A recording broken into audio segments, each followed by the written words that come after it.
O'zbekiston milliy terma jamoasi Kongoga yutqazsa ham biz shunaqa deymizmi? Hammasi oldinda zo'r, malades, muhimi muzqaymoq yeb qaytib keldik deymizmi? Nima deymiz to'g'risi? Mana shu tomonni o'ylantiradi. Bitta narsani bilib olishimiz kerak-da bizlar. Kolumbiya bilan uchrashuvda, bo'lib o'tgan uchrashuvda 3-1 ga hech kim gapirmadi, e'tiroz bo'lmadi. Chunki yigitlar boricha harakat qildi-da u yerda. Lekin kechagi uchrashuvda harakat qilmaganligi uchun negativlar kelyapti. Biz shunda ham qoyil, hammasi joyida, hammasi zo'r deyishimiz o'zi bu xato emasmi? Hamma uni qo'llab-quvvatlasa ham bo'lmaydi. Kimdir ularda tergab turish kerak, kimdir ularga negativ bildirib turish kerak. Hamma o zo'r, birinchi sinf bilan 11-sinf o'ynaganday bo'ldi. Portugaliya kuchli edi va hokazo va hokazo. Gap yo'q, kuchli edi. Hech kim undan g'alaba kutmayotgandi, lekin munosib o'yin kutayotgandi. Darvozabonga umumiy hisobda XG da 2.8 ta goldan 5 ta gol o'tkazyapti. Qanaqa qilib unga e'tiroz bo'lmasligi mumkin? 4-0 paytida 4-0 yutqazyapmiz. Nimagadir Abduvohid Ne'matov yotib olib vaqt cho'zyapti.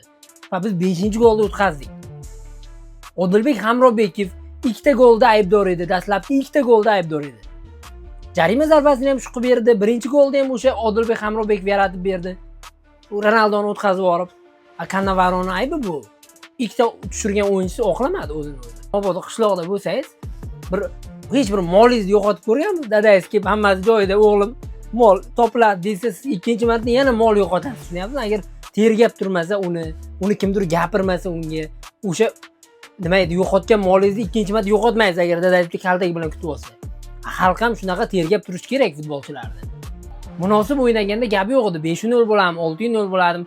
Bizda ham vaziyatlar bo'lib ura olmay, hech bo'lmasa kuchi yetmay bir tortishib, provokatsiya qilib, qanaqadir bir jarimalar qilib, qo'pollik o'ynab bir yonmadi-da o'yinchilar, yonmadi. Manchester Cityda o'ynaydigan bir yigitimiz bor mana, Abduqodir Husanovga faqat rahmim keldi. Uchrashuvdan keyin yig'layapti yigit. Uchrashuv mobaynida xo'rligi kelyapti. Terma jamoa uchun mana shu yigit yonyapti-da. Qolganlarda mana shunaqa reaksiya ko'rmagandan keyin odamda asabi buziladi. Odam unga negativ bildirgisi keladi va bildirishga haqli. Ular birinchi marta jahon chempionatiga chiqyapti.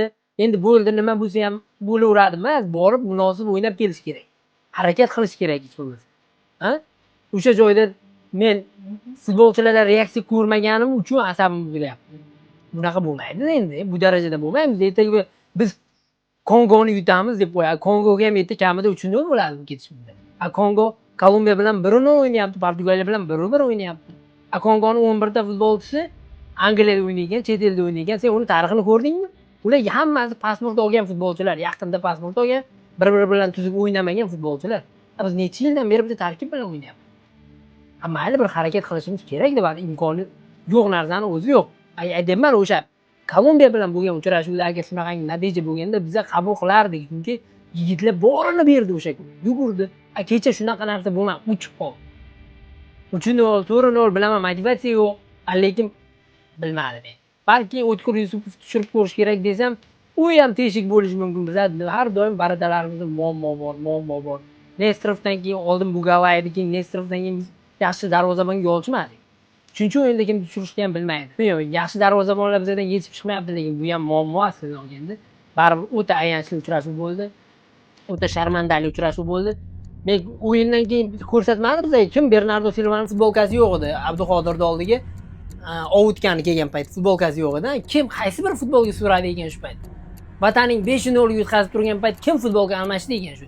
Borib olib, kim Ronaldo bilan rasmga tushdi ekan? Agar shuni ko'rsam, to'g'risi, umuman hazm qila olmayman. Qolgan narsa bo'lar. Keyingi o'yinga omad endi nima qilamiz? Baribir shu mamlakat bizniki, shu futbol bizniki. Yana ularga muxlislik qilaveramiz. Kecha butun O'zbekiston futbol bilan yashadi. Biz aytayapti-ku, mana dunyoning bir chekkasidagi mamlakatlar ham O'zbekistonni tanidi. Sport zo'r narsa, sport dunyoga tanitadi. Qoyil qarsak, qoyil. Rostdan qoyil. Lekin bizda bor-ku, futbol bilan tanimaslik kerak, tushunyapsizmi? Amerika futbolda zo'r emas, butun dunyo biladi. Deylik, Singapur mana futbolda zo'r emas, birorta sportda zo'r emas. Singapurda butun dunyo biladi.